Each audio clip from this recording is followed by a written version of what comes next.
ST सच्ची कहानियों पर आप सभी का स्वागत है। कई बार लव मैरिज शादी में भी लोग परेशान रहते हैं और डिवोर्स हो जाती है। ऐसे ही एक किस्सा मेरी सहेली के साथ हुआ था। शादी के 2 साल तो लोगों ने बहुत अच्छा बिताया। उन्हीं 2 सालों में उनके 2 बच्चे भी हुए। उसके बाद उनके ज़िंदगी में फैमिली को लेकर झगड़े होने लगे। वह अपनी ससुराल वाली फैमिली को एडजस्ट नहीं कर पा रही थी। उसका पति चाहता था वह मेरी फैमिली को लेकर चले, लेकिन रहना तो दूर की बात, वह उन्हें देख भी नहीं सकती थी। उन लोगों से नफरत करती थी। कुछ दिन तो मेरे सहेली के हस्बैंड ने यूं ही बिता लिया। उसके बाद समझौते की नौबत आ गई। उसने कहा कि अगर तुम मेरी फैमिली के साथ रहोगी तो ही मेरे साथ रह सकती हो, वरना डिवोर्स लेकर अपने घर रहो। उसने भी उसकी फैमिली के साथ नहीं रहना था। उसने डिवोर्स ले लिया और दोनों बच्चों को लेकर अपने मायके पड़ी हुई है। मैं उसे देखकर बहुत डर गई थी और मैंने सोचा कभी लव मैरिज नहीं करूँगी, चाहे कुछ भी हो जाए।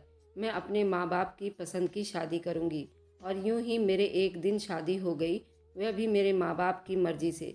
मेरे पति को घर में आए हुए उस वक्त 9 बज रहे थे। मैं उन पर बरस पड़ी थी क्योंकि मैं रात से उनका इंतज़ार कर रही थी, मगर सुबह के 12 बज चुके थे। उन्हें देखते ही मेरा पारा हाई हो गया। मैंने कहा आपको ऐसा नहीं करना चाहिए था। शादी के एक हफ्ते के बाद ही उनका अजीब सा व्यवहार शुरू हो गया था। मुझे उनसे उलझन होने लगी थी, इसलिए मैंने उन पर बहुत गुस्सा किया। मगर वे हाथ में 2 लिफाफे लहराते हुए बोले, ये हमारे हनीमून की टिकट है। ये देखकर मैं हंस पड़ी और खुशी में हो गई। मैंने कहा अब तो मुझे आपसे कोई शिकायत नहीं है।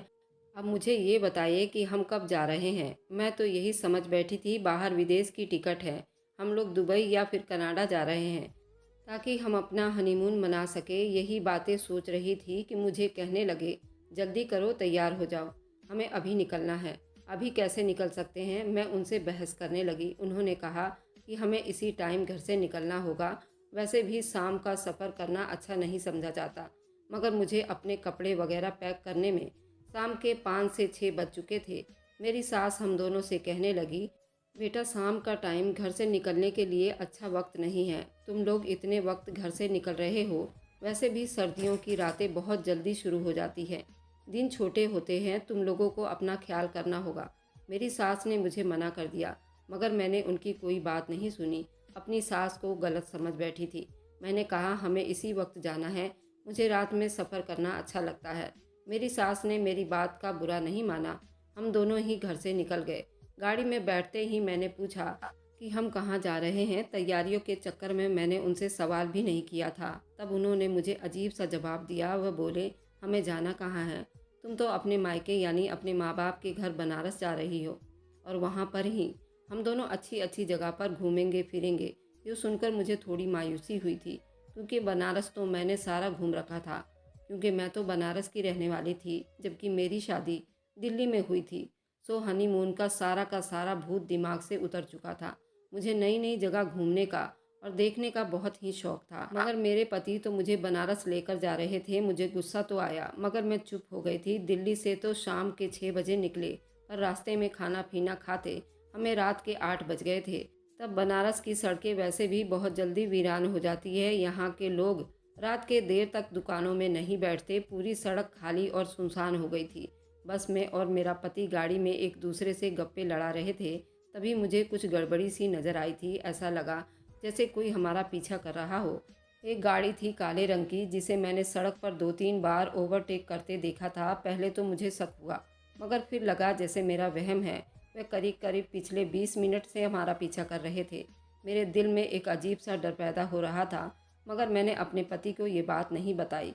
कहीं गाड़ी चलाते चलाते उनकी नज़र गाड़ी से ना हट जाए तो वो परेशान हो जाएंगे, उनका सारा ध्यान बट जाएगा।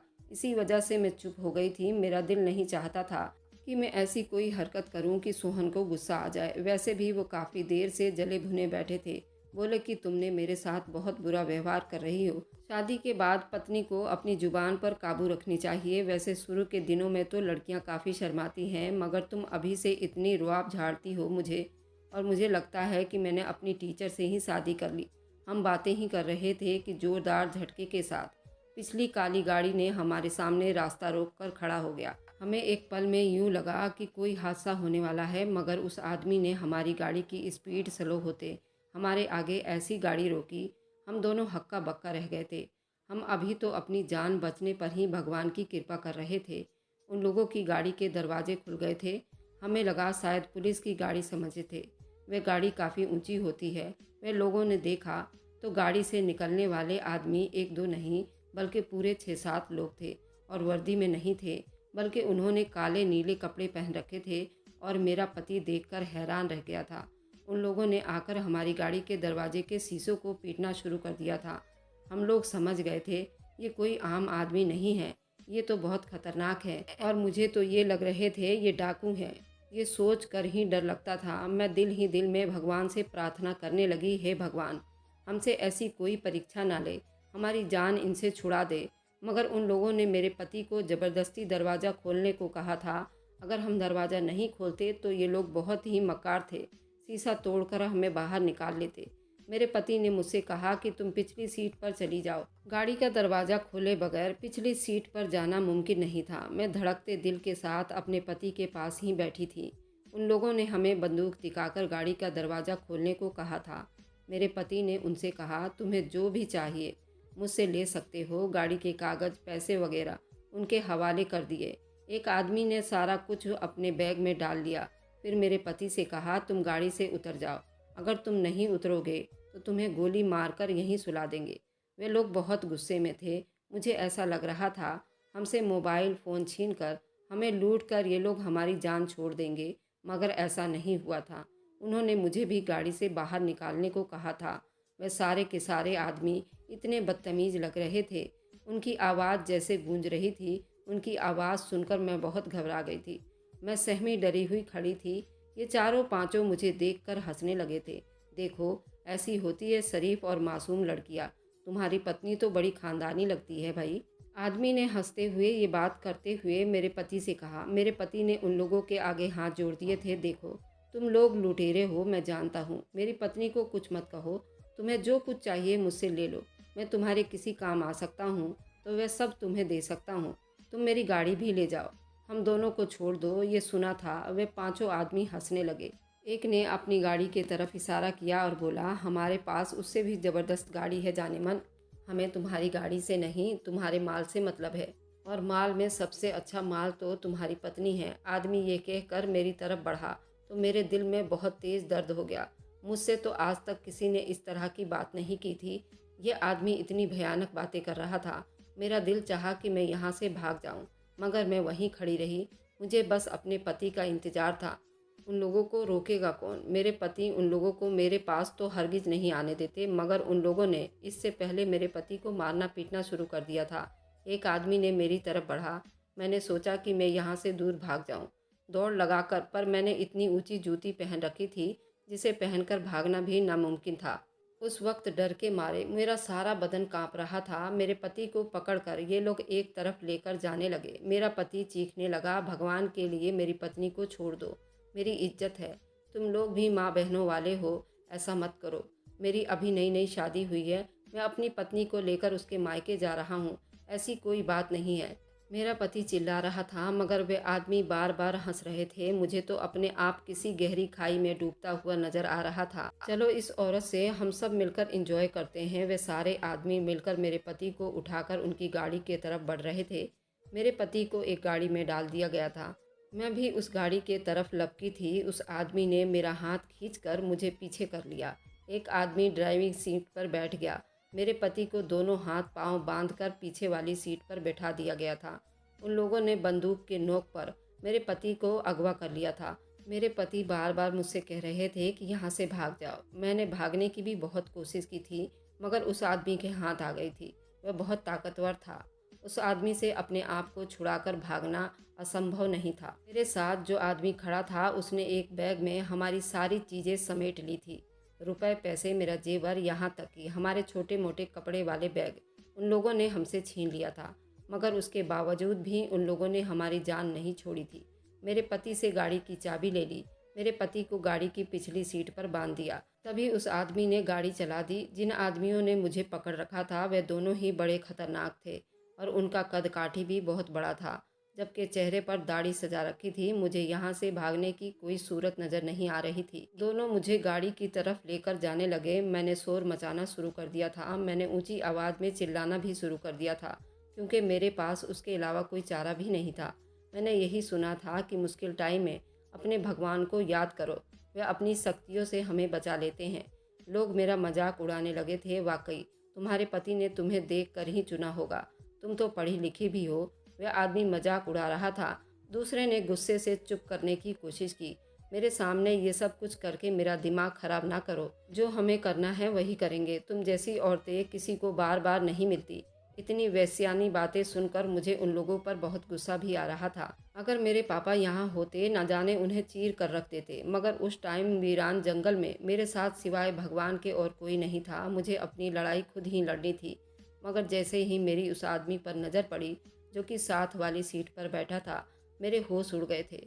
मुझे उस टाइम उसकी जगह कोई कुत्ता नज़र आ रहा था। भयानक सूरत वाला आदमी मेरे करीब आ रहा था कि वह मुझे बर्बाद करता। दूसरे ने उसे आवाज़ दे दी, कहा कि देखो। मेरे बैग से उस आदमी ने 2 कागज़ निकाले। उसने खौफनाक शक्ल वाले आदमी को वह दिखा दिए और वह भी पढ़कर यूँ चुप हो गया जैसे उन दोनों को सांप सूंघ लिया हो। वह कागज़ देखते ही दोनों का व्यवहार मेरे साथ नरम पड़ गया। दूसरा आदमी जो मेरी तरफ बढ़ रहा था, वह भी आदमी अच्छा बनकर बैठ गया था, जैसे उसने मुझसे अगवा ही नहीं किया हो बल्कि चुप हो गया था। ऐसे लगा था जैसे उसका दिल बदल गया हो। तुम लोग एकदम रुक कैसे गए? मैंने दिल में सोचा था। मैंने अपने दिल में भगवान की जाप करने लगी थी और हनुमान चालीसा पढ़ने लगी थी। दिल में सोचने लगी, लेकिन ऐसा क्या था उस कागज़ में जिसे देखकर वे लोग क्यों चुप हो गए? ये बात मैं अपने दिल में सोच रही थी कि गाड़ी ने एक झटका दिया। उसके बाद मुझे होश ही नहीं रहा क्या हुआ। जब मेरी आंख खुली तो मैं एक बिस्तर पर लेटी हुई थी। ये किसी का घर लग रहा था। पहले तो मुझे लगा यह अस्पताल होगा, मगर किसी का घर था। मेरी आंख खुली तो मुझे पिछली रात का सारा किस्सा याद आने लगा था और मैं ये सोच भी नहीं सकती थी कि उन लोगों से मेरी जान कैसे छूट गई। मुझे सबसे ज़्यादा फिक्र अपने पति की थी, क्योंकि एक औरत के लिए उससे ज़्यादा ज़रूरी कोई बात हो ही नहीं सकती। मुझे ऐसा लग रहा था जैसे मैंने बहुत बड़ी गलती कर दी। बार बार अपनी सास की बातें याद आ रही थी। काश मैं उनके कहने पर उनकी बात मान लेती। अगर इतनी जल्दी ना निकलती, अभी तक यहाँ बैठकर पछता ना रही होती। मैं ये बातें सोच रही थी, कमरे का दरवाज़ा खुला और वही आदमी कमरे में दाखिल हुआ। मेरी तो डर के मारे चीख निकलने वाली थी। उसने हाथ के इशारे से मुझे चुप रहने का इशारा किया था। तुम्हारी अभी तबीयत ठीक नहीं है, तुम बोल नहीं सकती। और मेरे पाँव में भी गहरी चोट आई थी। रात को हम सब के साथ एक हादसा हो गया था और अभी तुम मेरे घर पर हो, इसलिए ज़्यादा ड्रामा करने की ज़रूरत नहीं है। देखो, वह हादसा भगवान की तरफ से लिखा था। ये सब हमने नहीं किया। अब जो कुछ भी हुआ है उसे मिलकर सहना पड़ेगा। तुम इस वक्त मेरे घर में हो और हम लोग शरीफ लोग हैं और यहाँ पर किसी तरह का तमाशा करने की ज़रूरत नहीं है, वरना जो कुछ होने वाला था वह भी हो सकता है। तुम्हारे पति के बारे में मुझे कुछ नहीं पता, मगर तुम्हें हमने कोई नुकसान नहीं पहुंचाया, इसलिए ज़्यादा ड्रामेबाजी करने की ज़रूरत नहीं। तुम मेरे बाप के सामने रोना धोना मत मचाना। मैंने उन्हें यही कहा है कि तुम एक जख्मी लड़की हो और हमारे कार से जख्मी हुई हो। मेरे बाप को तुम्हें भी यही बात बतानी है। अगर तुमने कोई और बात बताई, बहुत बुरा हो जाएगा। उस आदमी का इस तरह का शब्द सुनकर मुझे बहुत डर लगने लगा था, मगर एक बात में तसल्ली में थी, कम से कम मेरी इज्जत तो बच गई थी। मैं तो अभी भी गैरों के घर पर ही थी। मुझे अपने पति की बहुत फिक्र सता रही थी। मैंने उस आदमी से पूछने की भी कोशिश की, मगर वह कमरे का दरवाज़ा बंद करके बाहर चला गया। मेरे दिल में तरह तरह के ख्याल आ रहे थे। मुझे समझ नहीं आता था कि मैं क्या करूं। पता नहीं मेरे घर वाले, मेरा पति मुझे स्वीकार भी करेगा या नहीं। मगर उसी दिन शाम को जब वह आदमी मेरे कमरे में आया तो उसने एक अजीब बात की। उसने अपना नाम मुझे बताया। कहने लगा, मेरा नाम शंभू है और मैं तुम्हें यहाँ पर इसलिए लाया हूँ कि तुम्हारा ये जख्म ठीक हो जाए, फिर तुम्हारे घर छोड़कर आऊँगा। हैरानी की बात तो ये थी कि मुझे बहन कहकर बुला रहा था। मैं तुम्हें घर छोड़ाऊँगा, तुम इस बात की फिक्र ना करना और तुम यहाँ पर बिल्कुल सुरक्षित हो, मेरी बहन की तरह। अगर तुम्हें इस बात पर कोई शक है तो मैं अपनी बहन को भी तुम्हारे पास भेज दूँगा, मगर मैंने उन लोगों से ये बता रखा था कि तुम मेरे दोस्त की बहन हो, इसलिए मैं तुम्हें घर लेकर आया हूँ। और हाँ, ये रहा तुम्हारा बैग, ये भी अपने पास रख लो। शाम तक तुम्हारे पति तुम्हारे पास आ गए तो ठीक है, वरना मैं तुम्हें खुद तुम्हारे घर लेकर जाऊँगा। मैं अपने दिल में उस आदमी के जाने के बाद सोचने लगी, अगर उसने मुझे घर में लेकर जाकर ही छोड़ना था तो फिर ये सब करने का मकसद क्या था? क्या वह लोग मेरे पति के दुश्मन थे? लेकिन अगर ये लोग दुश्मन होते फिर मौका पर उसका फ़ायदा उठाते या फिर उसका सामान वगैरह छीन कर उसे अलग जगह पर भेज देते। ये लोग तो मेरे पति के साथ गए थे, जबकि बाकी मेरे साथ थे। मुझे दूसरी गाड़ी में लेकर कहीं जा रहे थे। रास्ते में पता नहीं ऐसा क्या हुआ, अचानक उन लोगों का दिमाग बदल गया। फिर हादसा तो भगवान की तरफ से होने का लिखा था, उनकी कोई गलती भी नहीं थी। मगर ये लोग थे कौन और मुझे क्यों किडनैप करके ले गए थे? इस बात का जवाब अभी तक मुझे नहीं मिल सका था। फिलहाल मैंने सोच लिया कि अब मैं उस आदमी के घर वालों से कोई बात नहीं करूँगी। ये मुझे मेरे घर छोड़ाए, यही बड़ी बात है। ऐसा ही हुआ, शाम को डॉक्टर आया, उसने मेरा चोट और मेरे पाँव को देखा, पट्टी की, मामूली सी मोच आई थी। इतने में शंभू भी आ गया और बोला कि तुम आओ, गाड़ी बाहर खड़ी है, तुम्हारा इंतज़ार कर रही है। तुम्हें मुझे घर का पता भी बताना होगा, मुझे तुम पर तरस आ रहा है। ये कहता गाड़ी में बैठते ही उसने मुझे ये बात कही। मेरा दिल डूबने लगा था, क्योंकि क्या हुआ? क्या तुम लोग मुझे कहीं और लेकर जा रहे हो? मेरा फ़ायदा उठाना चाहते हो? ऐसी बात नहीं है मेरी बहन। अगर ऐसा होता हम लोग तुम्हें गाड़ी में डालकर घर लेकर क्यों आते? तुम्हारे पति के सामने तुम पर इतना जुल्म किया था, शायद हम ऐसा भी नहीं करते। फिलहाल मैं उस पर बहुत गुस्सा थी। शंभू बता रहा था, बस तुम्हारे बैग से एक ऐसी चीज़ निकली, उसे देखते ही हमने तुम्हें छोड़ दिया। ये सुनकर मेरे कान भी खड़े हो गए थे। मैं भी दिलचस्पी से उसकी बातें सुनने लगी। ऐसी क्या चीज़ थी मेरे बैग में जो तुम लोगों ने देखते ही मुझे छोड़ दिया? मुझे भी तो दिखाओ, अगर तुम लोगों ने देख ली हो तो।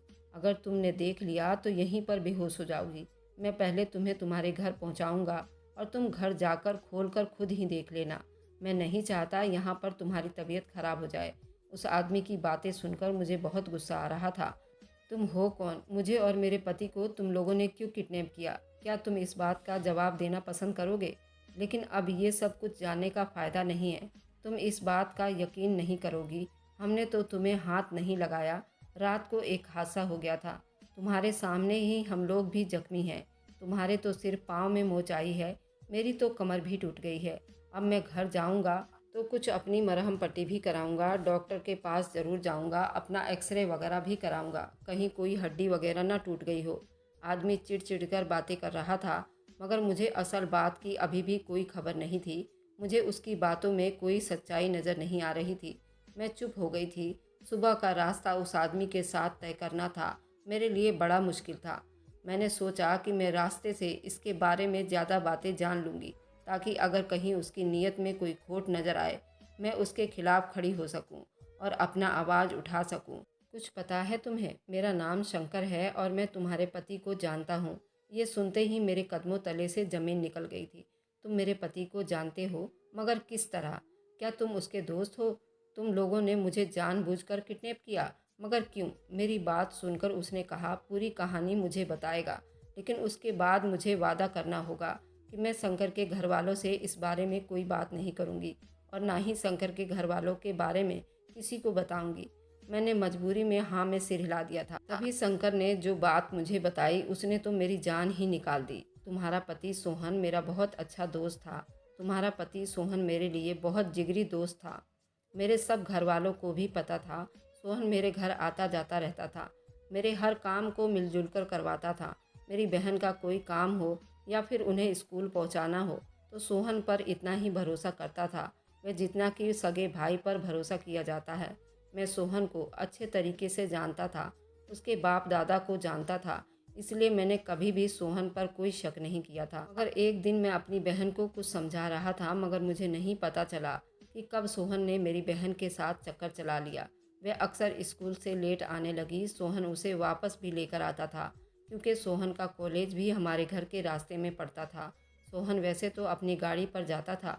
जिस दिन बाइक पर जाना होता, मैं अपनी बहन को मना कर देता कि तुम सोहन के साथ नहीं आना, मैं तुम्हें खुद लेने आऊँगा। मगर धीरे धीरे सोहन ने भी अपनी गाड़ी का इस्तेमाल बढ़ा दिया और वह मेरी बहन को लेकर जाने लगा। हम बनियों में ये बात बहुत गंदी समझी जाती थी, मगर मैं अपने घर वालों से यही कहता था कि मुझे सोहन पर बहुत भरोसा है। सोहन ने भी मेरे पापा का दिल कुछ इस तरीके से जीत लिया था कि मेरे पापा भी कभी गुस्सा नहीं होते थे। मगर फिर जब हमने बहन की शादी तय कर दी तो एक अजीब तमाशा हुआ। सोहन का मुंह बन गया था। वह मुझसे भी बात नहीं करता था। मैं तो जान ही नहीं पाया था। सोहन के दिल ही दिल में मेरी बहन को पसंद करता था। ना ही उसने कभी मुझे ये बात कही थी, मगर मुझसे ये बात कर लेता तो शायद ये नौबत ही नहीं आती जिस नौबत में सोहन ने हम लोगों को लाकर खड़ा कर दिया था। मैं अपनी बहन की शादी की तैयारियों में बिजी था। बारात भी हमारे घर आ चुकी थी। तभी दुल्हन गायब हो गई। हम लोग परेशान हो गए, पता नहीं दुल्हन कहाँ गई। मेरी बहन बहुत शरीफ थी, उसका किसी के साथ कोई चक्कर नहीं था। जब मेरी बहन गायब हुई तो हम लोगों ने उसे ढूंढना शुरू कर दिया। ये बात बारात वालों को भी पता चल गई। बारात तो दरवाजे से ही वापस चली गई थी। उन लोगों ने अभी अपनी गाड़ी का इंजन भी नहीं बंद किया था कि पूरे घर में ही ये बात फैल गई। शंभू की बहन भाग गई है घर से। बस क्या था, उन लोगों ने तो खाना भी नहीं खाया और वापस चले गए। अब अगर मेरी बहन वापस भी आती तो उसका कोई फ़ायदा ही नहीं था। तभी मुझे मालूम हुआ कि शादी में तो सोहन भी नहीं आया। हमने उसे ढूंढने लगे। सबका शक सोहन पर जा रहा था। सोहन मेरी बहन को कभी स्कूल लेकर जाता तो कभी इधर उधर घुमाने फिराने, और साथ में उसकी बहन भी होती थी। सोहन की वजह से हम लोग भी चुप रहते थे, मगर आज जो उसने हमारे इज्जत के साथ खेल गया था वह बर्दाश्त से बाहर था। रात सोहन मेरी बहन को लेकर भाग गया था। मैं ये सोच भी नहीं सकता था वे मेरे साथ इतना बड़ा गद्दारी कर लेगा। लेकिन अगले दिन जो हुआ उसने तो हम सब के दिल को दहला कर रख दिया। गुस्से से हम पागल हो गए थे। मेरी बहन सुबह के 4 बजे घर आई रोती हुई। उसका रोना मुझे देखा नहीं जा रहा था। उसने बताया कि सोहन उसे लेकर गया था शादी के बहाने, मगर शायद उसने मेरा इस्तेमाल करके मुझे बीच रास्ते में छोड़ दिया। मैं तो इस बात को सुनकर ही बौखला गया था।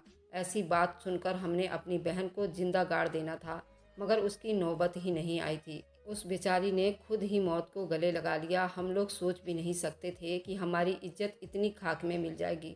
वह इतनी बड़ी हरकत कर जाएगा। सोहन से मेरा रिश्ता हमेशा के लिए टूट गया। मेरे माँ बाप की बदनामी के मारे चुप रहे।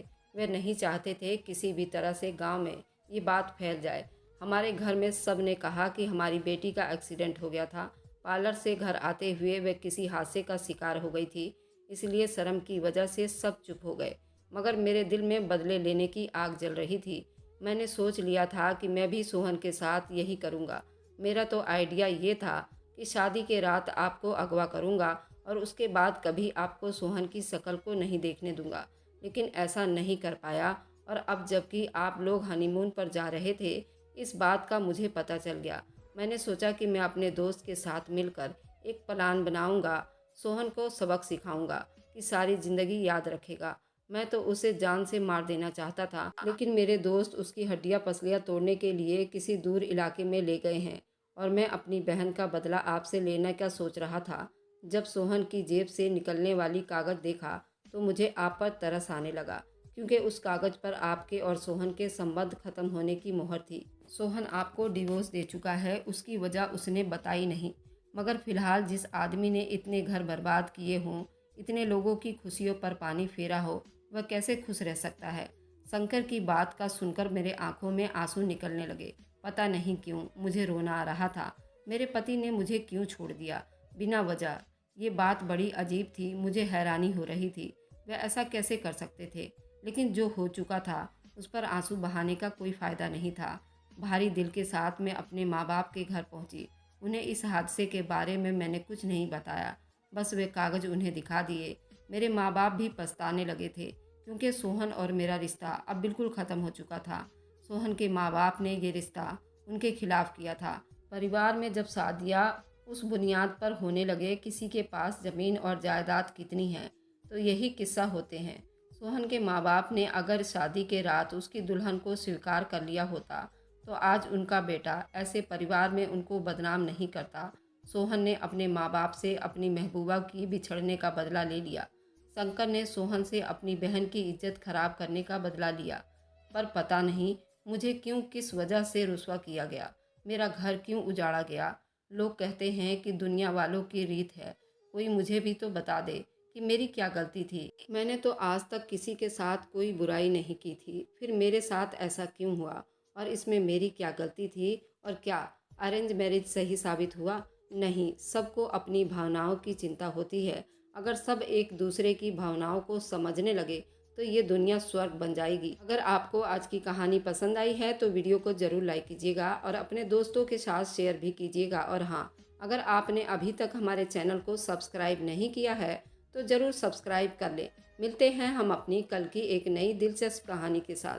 मुझ पर सदा अपना प्यार और स्नेह बनाए रखें। सभी को मेरा प्यार भरा नमस्कार दोस्तों।